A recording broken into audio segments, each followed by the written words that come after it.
I've worked as a security guard for most of my life. It's not the most glamorous job, but it pays the bills. Gas stations, convenience stores, small shops, places where you're mostly just sitting around keeping an eye on things. But when I saw the ad for a night shift at the local mall, I thought I'd finally stumbled on something better. The pay was good, better than anything I'd seen in years, and the hours weren't bad either, 11 p.m. to 6 a.m. It was just one building, and I figured it would be quiet and easy. How hard could it be? I could already imagine sitting back in the security office, watching the cameras, and walking around in a place that felt too big for the silence of the night. I applied immediately and got a call the next day. It was the manager, Mr. Hensley, asking if I could come in for an interview that afternoon. It seemed sudden, but I didn't question it. I needed the job, and the mall wasn't far from where I lived. I drove over, trying to shake the feeling that this was all happening too fast. Was the mall that desperate for a night guard? The interview was quick, almost rushed. Hensley asked about my experience, but it didn't feel like he was paying attention. He ran through the basics, checked the cameras every 15 to 30 minutes, do hourly patrols, nothing out of the ordinary. By the end of it, he looked at me and asked, "Can you start tonight?" That surprised me. Most places want time for paperwork or background checks, but I wasn't about to argue. "Sure," I said, trying not to sound too eager. He looked relieved. "Great, we're understaffed," he admitted, rubbing his temples as if the day had been too long. "The last few guards didn't last. I hope you'll be different." His words gave me pause. What did he mean by that? But before I could ask, he handed me a key to the office and told me to report at 11 p.m. sharp. The quicker I started, the quicker I'd get paid, I told myself. I shook his hand, left the office, and went home to get a few hours of sleep before my shift. When I arrived at the mall, it was dark and deserted. The parking lot, which during the day was packed with cars, was almost entirely empty. A few scattered vehicles sat under the dim glow of the parking lights, but the space felt too big, too quiet. It made the building look like a sleeping giant, and for a second, I considered turning around and going home. Something felt wrong. I brushed it off as first-day nerves and walked up to the employee entrance. Mr. Hensley met me at the door. He didn't say much, just led me through the winding corridors to the security office, explaining the basic protocols again as we walked. The office itself was small, a cramped room at the back of the mall filled with screens displaying grainy footage from the cameras scattered around the building. "Check the cameras every 15 to 30 minutes, he reminded me. "Do your rounds, make sure nothing's out of place, the usual." He glanced at me before adding, "And keep an eye on the escalators and the play area. Things happen there sometimes." That last part made me pause. Things happen. He waved a hand dismissively. "Kids mostly, trying to sneak in or mess around after hours. You'll see." I nodded, though his tone made my skin crawl a little. He handed me a printed sheet of standard instructions, shook my hand again, and said, "Good luck. I'll see you in the morning." Once he left, I was alone. The silence of the empty mall settled over me like a heavy blanket. I took a seat in front of the monitors, flipping through the camera feeds. The escalators were still, the stores dark and empty. For a moment, I relaxed. It was just a mall, nothing creepy about that. Just a big, empty building. After a few minutes, I felt a presence behind me. I jumped, my heart pounding. There, standing just beside me, was a janitor. He grinned, clearly amused by my reaction. "Didn't mean to scare you, buddy," he said, his voice light. I saw it. One of them was even closer now. I couldn't believe my eyes. My breath caught in my throat, the chill of realization creeping up my spine. This couldn't be real, could it? But there it was, clear as day, the mannequin had moved, on its own. Must be the new guy. I let out a nervous laugh, trying to shake off the tension. "Yeah, that's me. I didn't know there was a janitor here at night." He shrugged. "They always keep one of us around to clean up, make sure everything's ready for the next day." His tone turned a bit more serious. "Just make sure you follow the rules. I blinked. The rules? You mean the instructions? He handed me a crumpled piece of paper, looking at me with unsettling seriousness. These aren't from the manager. These are the rules you'll need if you want to make it through the night. I unfolded the paper, half expecting some kind of joke, but the list of rules it contained was anything but funny. Rules to keep you safe at night, it read. Rule 1. Check the security cameras every 15 to 30 minutes, but don't stare at the footage for too long. Rule 2. Never look directly at the mannequin after midnight. If the mannequins change positions, leave the area immediately. I stared at the list, my gut tightening with discomfort. You're serious? The janitor's grin had vanished. I'm warning you, follow the rules, or you'll end up like the last guy. I tried to laugh it off. You mean the last guard? He nodded, his eyes cold. He quit after one night. Okay. I stuffed the paper into my pocket without checking the rest of the list, chuckling nervously. Well, I'm going to make my first round. The janitor stepped aside, giving me a long look before saying, "Take care." I nodded and left the office, but his words stuck with me. Something about his tone, his look, it felt off, like he was genuinely afraid. But I wasn't going to let some weird list of rules mess with my head. It was just past midnight when I started my patrol. The mall was eerie at night, much more so than I expected. The dim lighting cast long, twisting shadows along the tiled floors. Every sound felt amplified, my footsteps echoing off the walls, the hum of the fluorescent lights, the distant creaks and groans of the building settling. As I made my way down one of the main hallways, I tried to focus on the task at hand. The mall wasn't huge, but it was big enough to need regular patrols. There were plenty of stores to check, some of them abandoned, some locked up with displays peeking out from the darkness behind their glass fronts. A children's play area stood near the food court, silent and still. The colorful plastic toys looked strange and lifeless under the dim emergency lights. Farther down, I could make out the escalators, still and frozen in their usual ascent, like relics from a busier time. I was getting used to the silence when I noticed something strange in one of the clothing stores. The store door was wide open.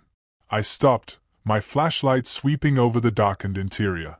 I couldn't see anything out of place at first, but as I moved the beam around the store, I noticed movement in my peripheral vision, a slight shift, like something or someone was hiding in the dark. I turned my head to look directly at it, but there was nothing, just a few mannequins standing near the back, as motionless as always. I sighed and shook my head. It was nothing, just my nerves. I wasn't going to let that janitor's creepy list get into my head. Then I heard it, the faint sound of clothing rustling. My flashlight flicked back toward the mannequins, and there it was, one of them had definitely moved. It was standing a little closer now, slightly out of position compared to the others. I could feel my heartbeat start to quicken. "Hey, Mr. Janitor!" I called out, more out of frustration than anything else. This had to be some kind of prank. He was probably watching me from the shadows, trying to freak me out. But there was no answer, just the soft, unsettling shuffle of fabric behind me again. I turned slowly, my flashlight scanning the mannequins. And that's when I saw it, one of them was even closer now. I couldn't believe my eyes. My breath caught in my throat, the chill of realization creeping up my spine. This couldn't be real, could it? But there it was, clear as day, the mannequin had moved, on its own. For any reason, even if you hear knocking. Rule 9, never answer the phone after 2:30 a.m., it's not for you. Rule 10, always carry your flashlight, the shadows are deeper than they seem. I took a deep breath and tried to calm myself, focusing on the remaining rules. The list in my hands felt like a lifeline amidst the chaos. Keeping these rules in mind, I knew I needed to stay vigilant and not let my guard down. My watch showed that it was nearing 1 a.m., and I had a few hours until I needed to lock myself in for that half-hour window at 4 a.m. The flickering lights overhead seemed to mock my newfound determination, casting eerie shadows across the cramped security office.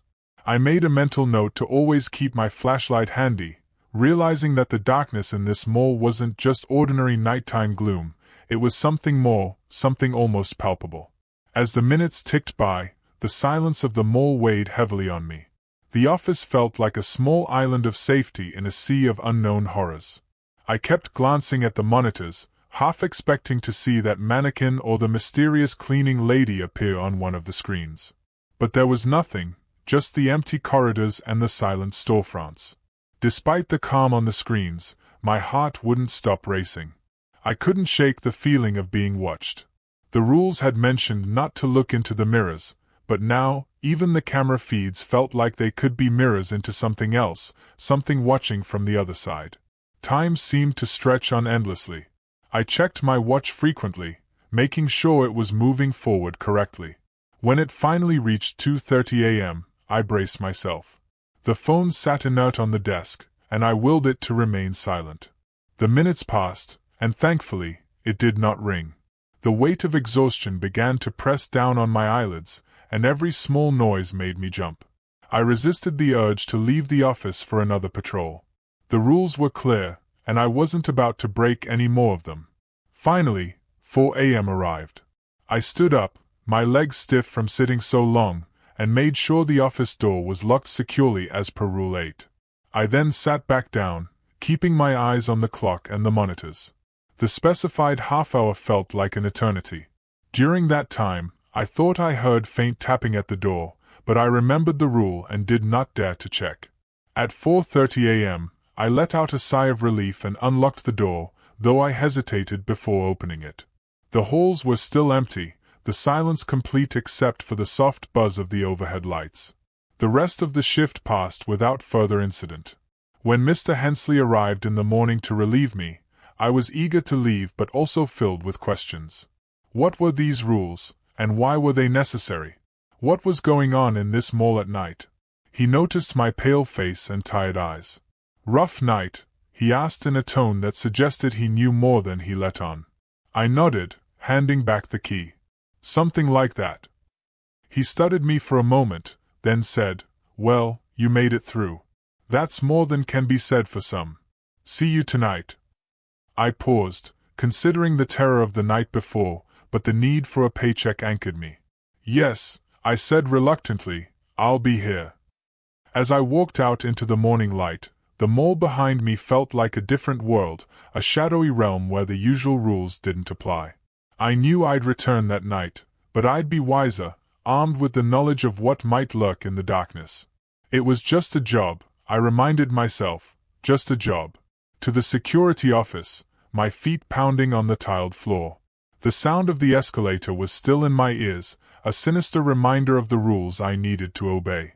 My breath was heavy, my chest tight with fear as I hurried along the desolate corridors of the mall, the fluorescent lights overhead flickering ominously. I burst into the security office and slammed the door shut behind me. My hands trembled as I locked it, my heart still racing from the terror of being followed and the eerie sound of the escalator. I took a deep breath, trying to calm myself, and approached the bank of security monitors. I scanned the screens, searching for the section of the mall where I had heard the escalator. There it was on screen 3, the escalator moving by itself, its steps continuously cycling with no one on it. The sight was unnerving, but I remembered the rule, do not investigate. I forced myself to look away from the screen, my mind reeling from the impossibility of what I was seeing. The rest of my shift was a blur of anxiety and vigilance. I kept my eyes mostly on the monitors, only daring to leave the security office when absolutely necessary, and even then, I moved quickly and cautiously. I avoided looking directly at any mannequins I passed, remembering the chilling rules about their propensity to follow if noticed. Hours passed, each minute stretching into what felt like an eternity. Finally, the end of my shift approached. The early morning light began to filter through the cracks around the office door, a sign that the outside world was still there, still normal, beyond the haunted confines of the mall. When Mr. Hensley arrived to relieve me, I was more than ready to leave. He looked at me, a knowing expression in his eyes, as if he could see the fear I had experienced. "Everything go all right?" he asked, an edge of curiosity to his voice. I nodded, not trusting myself to speak. I handed him the keys, my hand shaking slightly. "It was fine," I managed to say, though my voice was hoarse. He studied me for a moment, then clapped me on the shoulder. "You did well. It's not easy, I know. But you'll get used to it. See you tonight." I paused, the thought of returning to this place sending a shiver down my spine. But then I thought of the paycheck, of the necessity of the job. "Yes," I said reluctantly, "I'll be here." As I walked out of the mall, the early morning light seemed blindingly bright after the shadows of the night. The normal sounds of the city felt oddly comforting, a stark contrast to the eerie silence and inexplicable occurrences inside the mall. I knew I had to come back tonight, but I would be prepared. I would follow the rules meticulously, keep my head down, and try not to think about the mannequins, the escalators, or the otherworldly voices. As I reached my car, the experience felt surreal, like a nightmare.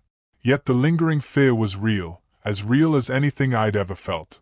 I knew then that this job was going to be unlike any other I had ever had, and I braced myself for what the next night would bring. But the empty, silent hallway visible on the monitor. My heart thudded painfully in my chest, the chill of terror gripping me as I watched the scene unfold, unable to believe my eyes. How could someone just disappear like that? Was it even the janitor, or something else masquerading as him? The rest of the night was a blur of anxiety and fear. Every little sound made me jump, and I could hardly bring myself to look at the monitors. But I knew I had to keep watching, had to make sure that nothing was amiss.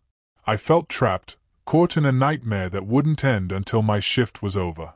When the clock finally signaled the end of my shift, and the first hints of dawn crept into the sky, I felt a wave of relief mixed with dread. What if the horrors of the night followed me outside? The rule about not leaving before the end of the shift and the risk of something following me lingered in my mind. I was scared to leave, scared to stay, trapped by fear either way. As I gathered my things, my hands shook. I took several deep breaths, trying to steady myself. I needed to be rational, to remind myself that it was just a job, that I was just tired and stressed. But the fear had rooted itself deep inside me.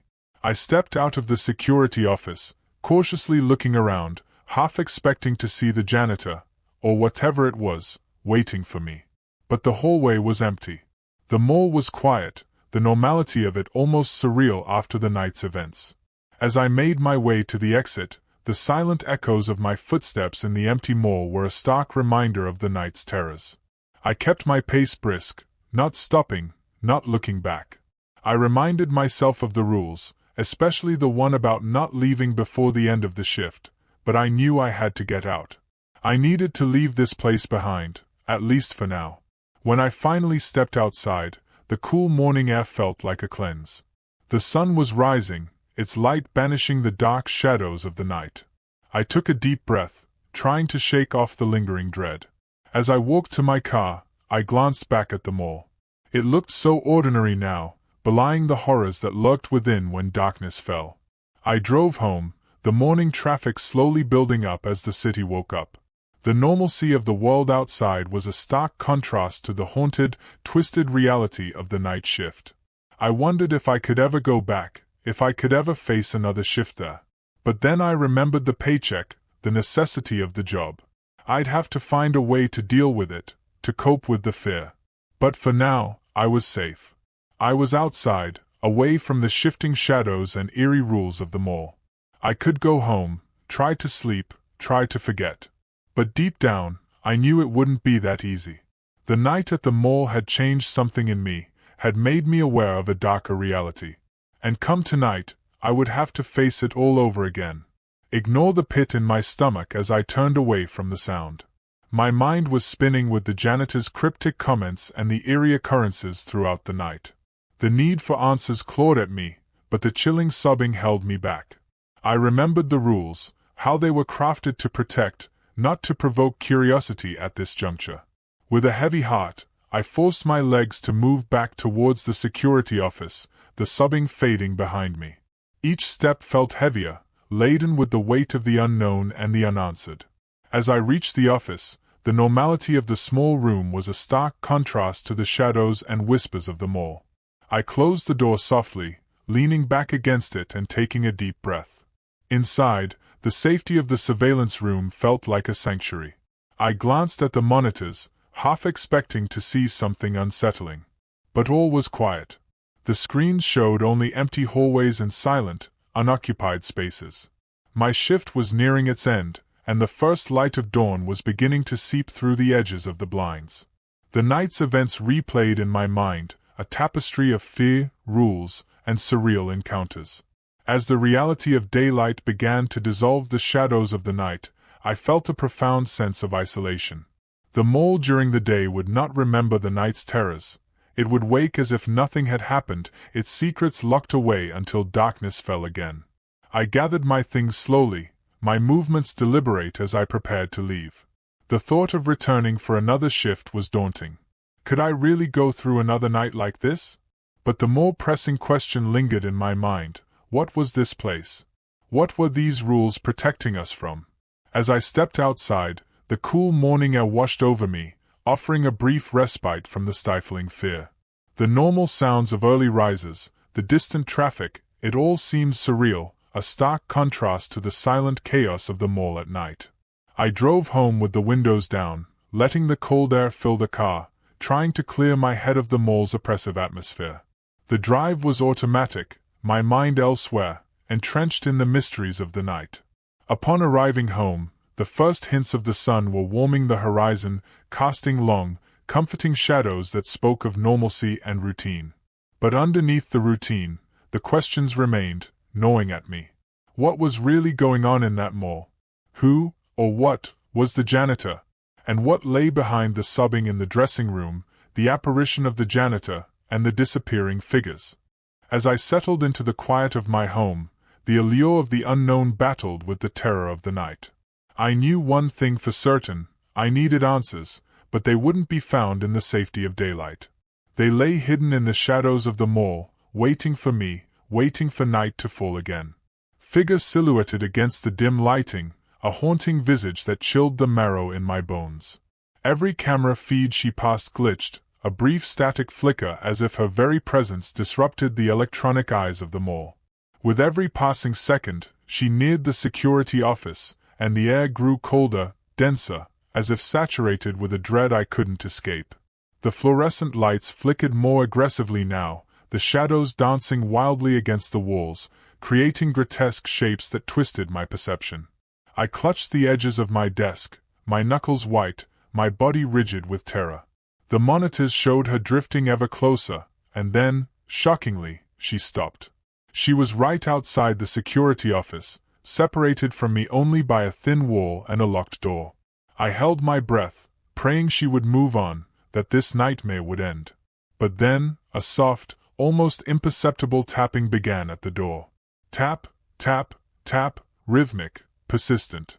It was gentle, yet each tap echoed like a drumbeat in my tensed-up chest. My eyes darted to the monitor, where I could see her standing still, her head tilted unnaturally to one side as if listening. Her face remained hidden, shrouded in her dark hair, adding to the mystery and terror of her presence. I remembered the rules, the dire warnings about not interacting with those who knock, about the dangers of acknowledging what lurks in this mall after dark. But the human part of me, the part that feared and empathized, wondered desperately who she was, what pain anchored her to this place. As I sat frozen, contemplating my next move, the knocking ceased abruptly. The silence that followed was oppressive, heavier than the darkest nights I'd ever known. I forced myself to look at the monitor again. She was gone. The hallway was empty once more, as if she had never been there. Relief washed over me, but it was tainted with confusion and a profound sense of unease. I scanned the other cameras, searching for any sign of her, but she had vanished into the ether of the mall's endless corridors. The rest of the shift passed in a blur of vigilance and anxiety. I didn't dare leave the office again, nor did I dare to close my eyes, even for a moment. The echoes of her sobbing haunted the edges of my awareness, a reminder of the night's surreal horrors. When my replacement finally arrived, the first light of dawn was painting the sky in hues of orange and pink. I briefed him quickly, my words laced with an urgency to leave, to escape the suffocating atmosphere of the mall. His nonchalant nod told me he either didn't believe me or was used to the unexplainable nature of this place. I left the mall with the morning sun warming my back, but the chill of the night lingered in my bones. The questions remained, unanswered and burning. Who was she? What bound her to this place? The rules had kept me safe, yes, but at what cost? The mystery of the crying woman, her ethereal sorrow, would haunt me, urging me back, perhaps not for duty, but for the pursuit of truth hidden within the shadows of the mall. As I drove away, the mall receding in my rearview mirror, I made a silent vow to seek answers, to understand the deeper darkness that lurked beneath the surface of my nighttime vigil. The day ahead offered no solace, only the echo of a ghostly presence and the weight of a night that would forever linger in my memory. Had given me those rules? Who had been warning me all night? The chill of realization crept up my spine as I considered the possibilities. Had I been alone the entire night, following the directives of some spectral guardian? Or was there more to this mall, something even Mr. Hensley wasn't aware of? Mr. Hensley must have noticed my distress, for his next words were gentle, yet tinged with a note of concern. Look, if you're having second thoughts about the job, I understand. It's not for everyone. I shook my head, not quite ready to discuss my resignation, not yet. There were too many unanswered questions, too many shadows that needed light. No, it's not that. It's just been a long night. He nodded, understandingly. Why don't you take the rest of the day off? Come back tomorrow night, if you feel up to it. We can discuss it more then. As he turned to leave, I called out, "Wait." He stopped, looking back at me expectantly. Has anyone ever reported strange things happening here? At night, I mean. Mr. Hensley paused, his eyes narrowing slightly as if recalling something long forgotten. There have been stories, he admitted after a moment. Old legends, rumors. I always thought they were just to scare the new guys. But you're not the first to have a rough start. I swallowed hard, the weight of his words settling in my stomach like stones.